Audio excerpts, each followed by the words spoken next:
Seems to have at the minute.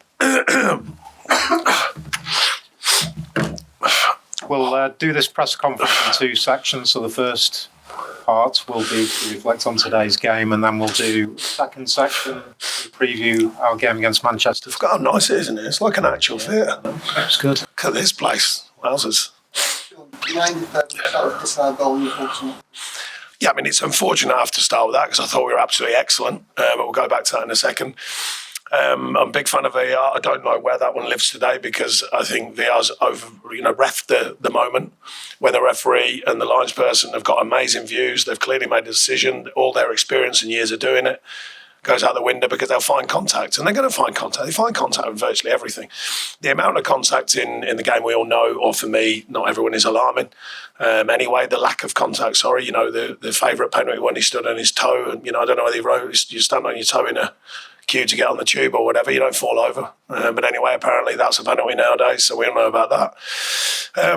So my question is more about where's the line between trusting the on-field moment and the referee's instinct and what they're doing? And part of the VAR for me, and many people probably won't agree because they'll say there was contact.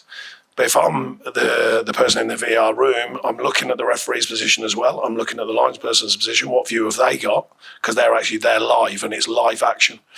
It was perfect today, in my opinion. The referee's view from the reverse side, the lines person's view from the front side, it's the perfect moment for them to be allowed to referee the game. Just the view on at the end of the first half, and Anna was getting extra for the penalty. Did you have a chance to see that? Yeah, they said they were pulling each other's shirts, so I'm not going to go into everything. I'm a big fan of VAR, but it can't, that's my point, it can't be refereeing every moment. But in a game where so many soft things now in football anyway, but every touch is nearly a foul, or if it's not nearly a foul, it is a foul. And then that moment that's not enough for me. That's not enough. That's where you got to go, no, that's not enough contact to make a mature professional footballer who's incredibly balanced at these guys now. They're lean, they're fit, and yet seemingly the minimal contact makes you go on the floor. So that's where I think the game's got to be really careful. I've said it for years, and it's still got to be careful, I think. On the performance, in recent years, in so many Evans sides that 2-0 down after 20 minutes away from home capitulated, decided the exact opposite. And I thought the reaction to it was phenomenal. It was a really strong display. I didn't. The pleasing thing for me, I mean, it looks like a reaction, but I thought we started really well. We gave away 2 soft goals from our point of view. Generally lately we've been super strong defensively, and I thought we'd started really well. I thought we created chances. We looked to threat on more at the beginning on the counter, which can happen here, of course. Our tactical idea was good when we won the ball back. Forcing them back was good. And then you can't believe it. Well, look, you have to believe it. You're 2-0 down, but I'm scratching my head at that point. I'm going, how on earth are we 2-0 down here? But they took their chances. And from then on in, I thought we were absolutely outstanding. And I mean, I'm pushing 11 months now, and out of all the performances we've had, that's arguably one of the most I'm proud of. I think the players were absolutely superb. Everything about it, the defensive response, apart from the moments I mentioned, the defensive responsibility, some fantastic defending in the second half when we go in for it. The change in play, the way we played, asking questions, mixing our play, the value in the players' performances physically. I mean, that's it, bizarrely, you come away with nothing. And yet that's as good as a performance as I'm trying to get the players to expect from themselves, not just from me. And I think that was an outstanding performance. He must be under Gomes. I mean, first minutes this season, competitively, put a performance like that. Yep, very pleased for him. He's had a real tough time with it. I made it clear when he came back to us about in pre-season, I wanted him to be part of us and what we do. He made it clear he wants to try and do that. Then his really frustrating period, I also wanted him to complete his kind of rehab with 90 minutes. He agreed to do that, which he did. And putting him on today, I've got to be honest, it was a bit too early, but obviously it was stretched. We're looking, going, right, which way should we go about this?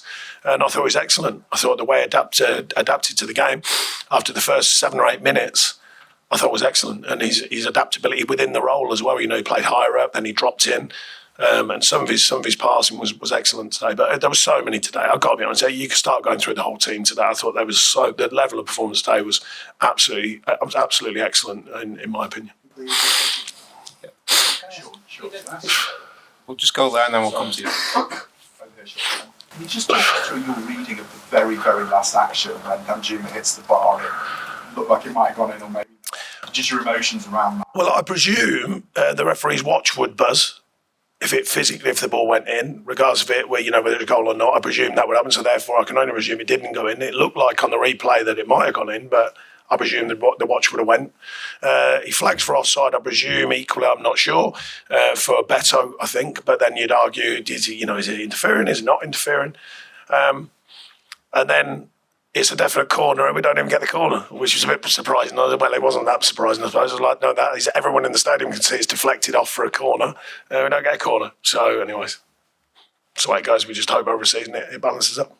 Sean, I just wanted to ask, the goal that gets ruled out, do you think you'd get something out of the game if that? Well, you've got to think it's got to have an effect because of how well we were playing and the feeling in the stadium. I think the Tottenham fans were probably thinking, these are playing really well. They couldn't get their usual grip of the game. We've forced turnovers many, many times today, which was good from our point of view. I think the feeling in the stadium would have been for us in the sense, not for us. You know what I mean? It gets nervous, when we're playing so strongly. But you never know. You can't. I've got no crystal ball. But goals change games. They don't just change the scoreline. They change the whole feel of a game. And I would have been thinking that we had very strong chance at that stage of going on at least getting something from the game. Excuse me, I got terrible. Okay, we'll move on to the Manchester City press conference now.